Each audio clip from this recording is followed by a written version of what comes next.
Hey, it's me. So I just finished reading New Moon, the second book in the Twilight series, and I think that it was actually an improvement upon Twilight. The ending scene in Volterra I found absolutely great. I adored it. It was wonderful. However, I didn't really like that the first 2/3 of the book was Bella moping about how she couldn't live without Edward. Oh, I can't live without him. He's so great. Blah, blah, blah, blah, blah. She was, I think, zombied out for 4 months, 3, 4, 5 months. I can't imagine being zombied out over a guy for 3, 4, or 5 months. I can't even comprehend that being zombied out for that long of a time span. But another thing that was bothering me was that Bella is so codependent in this. I feel like she can't make any decisions for herself. She kind of needs somebody to kind of push her along.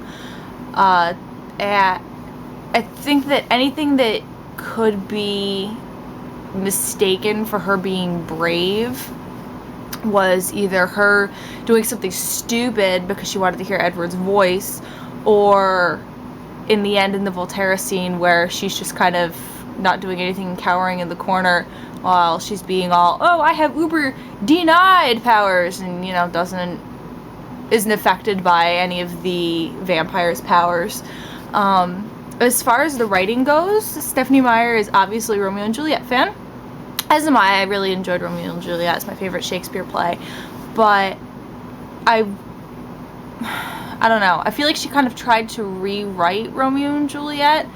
And another thing that I was kind of wondering about was if she added that scene where they're watching it for class in the beginning to try to make it kind of a theme instead of having somebody call her out on, rewriting Romeo and Juliet. But, whatever.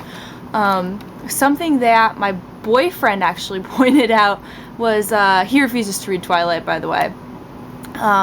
But something that he pointed out was that on the back, and actually it's this excerpt from the book, it says, I knew that we were both in mortal danger, referring to Bella and Edward. He pointed out that you can't put an immortal creature into mortal danger.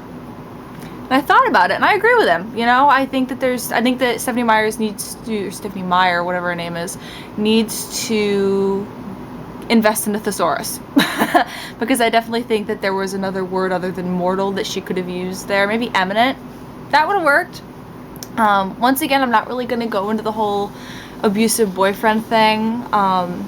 Reading how Edward was keeping Bella from Jacob, particularly End, really kind of made me want to stop reading and write Stephenie Meyer an angry letter about how she's promoting unhealthy teenage relationships.